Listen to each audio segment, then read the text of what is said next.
Her future matters. Yours never did. My dad said it loud enough for the whole room to freeze. Conversations cut off mid-sentence, the overhead lights flickering as every face shifted toward me. My sister hid a smile behind her straw. My mother kept cutting her steak, pretending the moment didn't exist. I didn't defend myself. I didn't even blink. I just tightened my grip on the folder resting against my thigh, the one they all assumed was irrelevant. They thought his words would break me in front of them. They just didn't realize who else was listening that night. I learned early that silence was easier for everyone. It kept the house steady. It kept the peace from cracking. It kept me in the place they expected, quiet, useful, invisible. When I was 8, Tessa threw a tantrum over a toy. She wanted something I had saved birthday money for. She screamed until her voice went hoarse. Dad walked in, took one look at her red face, then at me, and said, "Give it to her. You're the older one. Act like it." He didn't ask what was fair. He didn't even ask if it was mine. He just held out his hand. I remember placing the toy into his palm, my fingers slipping away slowly like I was learning how to let go of ownership without making a sound. Tessa skipped away. No one looked back. By middle school, the pattern wasn't spoken anymore, it was understood. When I brought home straight A's, I set the report card on the counter, waiting for someone to notice. Tessa barged in minutes later, waving flyers for her dance recital. Mom squealed, Dad clapped the flyers, got taped to the fridge. My report card slid under a stack of grocery coupons and stayed there for weeks. One afternoon, I found it bent a ring of coffee at the corner. I didn't say anything. I just smoothed the paper flat and tucked it into a folder in my room. Holding it felt like proof that something I did mattered, if only to me. High school made it worse. I picked up a part-time job at a diner, saving tips in a jar under my bed. It wasn't much crumpled bills, coins that smelled like metal and grease, but it was mine. I planned to use it for college applications, the ones no one else encouraged me to fill out. Then one Saturday morning, I came home to find the jar empty. Mom stood at the kitchen sink, washing dishes as if nothing had changed. When I asked, she didn't look at me. She just said, "Your sister needs new shoes for her competition. You'll manage. You always do." My throat tightened, but I nodded. Arguing never worked. It only made me the villain in my own house. Dad had a way of making Tessa's ambitions sound like destiny, and mine sound like inconvenience. If she wanted a ride to practice, I drove. If she wanted spending money, I figured it out. If she failed at something, someone else was blamed. If I slipped even once, the whole disappointment shifted onto me. I learned to anticipate needs before they were spoken to, apologize for things I didn't do to disappear before I irritated anyone. Responsibility became second nature, not because I was mature, but because they insisted I carry what she dropped. There were nights I sat in the hallway listening to muffled laughter from the living room. They'd be watching a movie, or celebrating something Tessa accomplished, or planning her next audition. I'd hover by the stairs, waiting for an invitation that never came. Sometimes Dad would glance my way, then pull the door halfway closed, blocking me from sight. I'd stand there a moment longer until the sound of their joy felt like static in my chest, then turn away. The worst part wasn't the favoritism, it was how normal it became. How every slight, every dismissal, every expectation that I'd handle it softened into routine. I stopped asking to be seen. I stopped expecting fairness. I stopped believing there was space for me at any table, family or otherwise. Looking back, there wasn't one moment that broke me. It was the slow carving away of worth, year after year, until I learned the one lesson they needed me to understand. I wasn't meant to take up space in that house. And for a long time, I didn't. The morning of the interview felt different. Quiet, steady, almost careful with me. I woke before the sun steamed my blazer, laid the folder on my bed, rehearsed answers under my breath. For once, the silence in the house wasn't heavy. It felt like the day might finally bend in my direction. Then Tessa appeared at my door, sipping an iced drink, sunglasses still on, though we were indoors. "I need you to take me to the mall by noon," she said, like she was ordering a ride service. "I can't," I answered, zipping my portfolio. "My interview is at 12:30. She blinked, slowly confused, not by my words, but by the fact I thought they mattered. "Take me first. Just call them and move it." I stared at her. "I'm not canceling my job interview just to drive you to the mall." The sentence hung in the space between us, unfamiliar, like speaking a language this house didn't recognize. Her face tightened. She didn't argue. She just said, "I'll tell Dad." He arrived less than 2 minutes later, footsteps heavy jaw set like he'd been waiting years for a reason to explode. He didn't ask. He didn't listen. He just pointed at me. "What's this I'm hearing? You're refusing to take your sister where she needs to go. I have an interview," I said quietly. "It's important." He laughed, cruel loud, the kind that fills a room and empties it at the same time. And then he said it. "Her future matters, yours never did." The words hit before his hands did. He shoved me so hard my back slammed into the hallway wall. The picture frame cracked behind me, glass skittering across the floor. My shoulder throbbed. Tessa watched from the counter, chewing gum like she was passing time. Mom walked in, saw me on the ground, and sighed as if I'd spoiled her morning. Why do you always start something? No one helped me stand. No one asked if I was hurt. Dad just stepped closer, blocking the doorway, waiting for me to fold. But something in me shifted, quiet and final. I picked up my keys, brushed glass from my sleeve, and walked toward the door. I felt him move to block me again. This time I didn't stop. This time I walked out. The air outside was cold enough to sting, but it was the first breath that didn't feel borrowed. I walked down the driveway, the cracks in the concrete blurred under my feet, Dad's shouting fading behind the door he couldn't reach me through anymore. I didn't look back. I kept walking until the house was out of sight, and the shaking in my hands wasn't fear, it was the shock of choosing myself. Harper pulled up exactly when she said she would. A silver SUV engine, humming low window, rolling down to reveal the same expression she used the night I cried in our college dorm for the first time. Steady, alert, already planning. "What did they do?" she asked as I slid into the seat. I buckled in. They tried to stop me from going. He shoved me. He said I paused, swallowing the echo of the words. He said my future never mattered. She didn't gasp. She didn't ask why. She just gripped the steering wheel tighter. "Then we're going to make sure they can't touch your future again." The drive to downtown felt unreal. My blazer was wrinkled from his hands. There was a faint scratch across my shoulder. My chest still ached where the air had left it. But Harper kept her voice calm, going over practice questions, adjusting my collar, handing me water like we were doing something ordinary instead of rebuilding the entire trajectory of my life. The lobby of the tech company smelled like polished stone and cold air. Fluorescent lights reflected off the glass walls, making everything look sharper, cleaner, like a place where people were allowed to start over. I sat through the interview with a stillness I didn't recognize. 47 minutes. 3 interviewers. I answered every question like I'd been preparing for years, which in a way I had. When I stepped back outside, Harper smiled. "Told you." But my phone ruined the moment, buzzing relentlessly with notifications. Messages from Tessa, one after another. "You ruined everything. Dad's furious. You better come home now. If I miss this meetup because of you, don't bother showing your face again.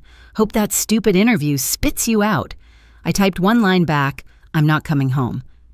We drove to Harper's apartment, a small, warm space overlooking a quiet street. She handed me a spare towel, a clean t-shirt, and told me to breathe. In the bathroom mirror, I saw the bruise rising on my shoulder, blooming like someone else's fingerprint. For a moment, I felt 8 again, 12 again, 16 again, waiting for someone in that house to care. But they never had.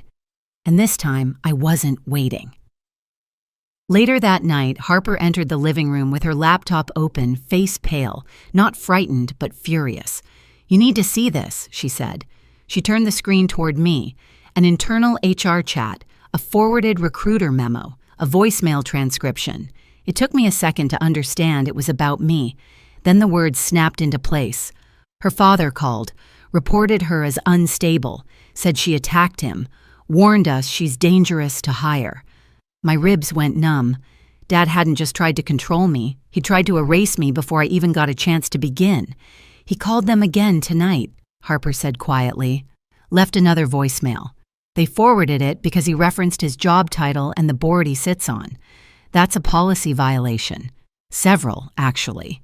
She tapped the folder she'd already printed, recruiter notes, voicemail recordings, Tessa's texts. Timeline of interference. He crossed lines he legally can't cross, she said, and we're going to use exactly that. I didn't cry. I didn't rage. The emotion was colder than either. It settled low in my stomach, heavy and precise, like the first moment a blade touches skin. What do we do? I asked. Harper opened a blank document, clean, clinical, the type where no one could accuse you of exaggeration. First, she said, we file with corporate compliance at the tech company. Everything neatly attached, everything factual. Then we send a formal note to the firm your dad works with. They can't ignore it. I nodded. We began. Typed, saved, attached, documented, filed, indexed, forwarded. No emotion, just the steady sound of keys, the quiet click of the mouse, the hum of the heater under the window. While we worked, Dad called my phone 6 times. Each voicemail angrier, less coherent, more threatening. I didn't listen to them. Harper saved everyone. At midnight, the final email was ready. Subject line, formal complaint. External interference with hiring process. Attachments 8 files. CC'd HR Compliance Legal. The Oversight Committee of Dad's firm. Harper hovered her finger above the trackpad. You ready? I thought of the wall. The crack in the frame. The bruise on my shoulder. The years of silence. The sentence he delivered like a verdict. Her future matters. Yours never did. Yes, I said. Send it. She clicked. The email left the outbox and something in me eased. Not joy, not triumph. Just a slow exhale I'd been holding for years. This time I said quietly, I'm not fixing what they break. Harper nodded. Good. Because this time they're the ones who won't recover from it. Outside, the street was dark and still. Inside, for the first time in my life, everything was finally moving. The first response came sooner than either of us expected. 24 hours after Harper hit, send an email arrived from the tech company's compliance team. The subject line was short, almost emotionless, but it shifted the air and the entire apartment acknowledged. Under review, they requested a call. Not with me, with their internal board. Harper read the message twice, then looked up. They're taking this seriously. They have to. For the next several days, everything moved in a slow, quiet avalanche. Small at first, then impossible to stop. A second email landed in my inbox, this time from HR. They apologized, not the polished, templated kind. This one had weight. It referenced concerning interference, ethical breaches, and a need to ensure candidate safety. Someone from HR added a line in bold, no further calls from non-applicants will be accepted. It was the first boundary anyone had ever drawn on my behalf. 2 days later, the tech company reached out to my dad's firm. Not privately, not politely. They sent a compliance inquiry requesting clarification about why a senior advisor from their team had contacted another corporation's HR line multiple times, misrepresenting a candidate and referencing his board position while doing so. Corporate language is its own kind of violence, quiet, undeniable, leaving no space to wriggle out. The inquiry triggered another, and another. By the end of the week, Dad's firm had opened its own review. Not optional, mandatory. Harper showed me the notice when it leaked internally. A short message forwarded between employees. External complaints received. Advisory privileges temporarily suspended, pending investigation. Suspended. One word, but it hit harder than anything he ever threw me into. I didn't call home. I didn't need to. The silence from the house stretched across days, tightening like a rope. Then Mom broke it. She called in the afternoon, voice sharp around the edges the way it always got when something slipped beyond her control. Your father is in trouble, she said. No greeting. No question if I was okay. Someone reported him. They're saying he violated policies. We need you to fix this. Tell them you exaggerated or misunderstood or something. I stared at the phone screen while she talked. The laundry machine hummed in the background. The sun hit the floor in a quiet, warm line. The world around me didn't match her urgency at all. I'm not fixing anything, I said. Mom inhaled sharply. Bailey, listen, no, I said. You listen. I didn't do this to him. He did this to himself. She tried crying next. It sounded tired. Rehearsed like an old script worn thin. I ended the call. The next week brought the blow they never expected. A letter, short, formal, and personal, arrived at the house. I didn't see it, but Harper later received a photo from a mutual acquaintance inside the firm. The letterhead alone told the story. Effective immediately. Contract terminated, breach of ethical standards, removal from external advisory committee. This was the everything they'd thought they held over. Me connections influenced the network they'd flaunted to justify every act of cruelty. Gone with a single investigation. Dad's nameplate was taken off his office door by noon. Someone saw it and whispered. Someone else reported seeing him leave the building early, shoulders tight. Face red humiliation leaking from him like heat. Mom called again that night. This time her voice wasn't sharp. It was small. "We don't know what to do," she said. "It wasn't supposed to go this far. You have to help us, please." In the past, her panic would have cracked me open, but now it barely reached me. "I'm not the one who pushed this that far," I said softly. "And I'm not the one who's going to pull him out." There was a long silence. A silence she couldn't fill, couldn't twist, couldn't weaponize. "Bailey, please," she whispered. "No," I said. "Not anymore." I hung up. Later that evening, HR from the tech company scheduled a private meeting. The room was small, lined with glass and soft lighting. They apologized again, this time in person. They offered me the job. Full salary, benefits, a relocation package, and a written guarantee that any future interference from outside parties would be treated as harassment. It wasn't the apology that mattered. It was the acknowledgement that my future did matter. Always had. When I stepped out of the building, the city air felt different. Wide, cold, clean. My phone buzzed again. A voicemail from Dad. The tone was unfamiliar, strained, frantic, stripped of the confidence he'd worn all his life. I deleted it without listening. Walking down the street, I realized something simple, something undeniable. I didn't take anything from them. They were the ones who handed it all away. The first morning in my new apartment felt unreal. No raised voices, no footsteps pacing the hallway, no tension coiled in the walls like electricity waiting to strike. Just quiet.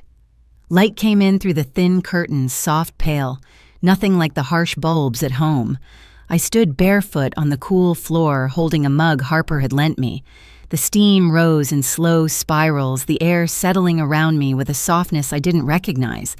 For the first time, silence didn't feel like punishment. It felt like space. My space. I traced the faint bruise on my shoulder, now only a shadow of itself. It didn't sting anymore. It didn't burn. It simply existed, evidence of a moment that used to define me, now fading into something I could finally walk past. A reminder, not a wound. The city outside was alive, cars humming below, someone shouting good morning across the street, a dog barking into the open air.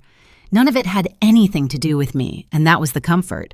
I wasn't the center of anyone's anger here. I wasn't the problem to fix.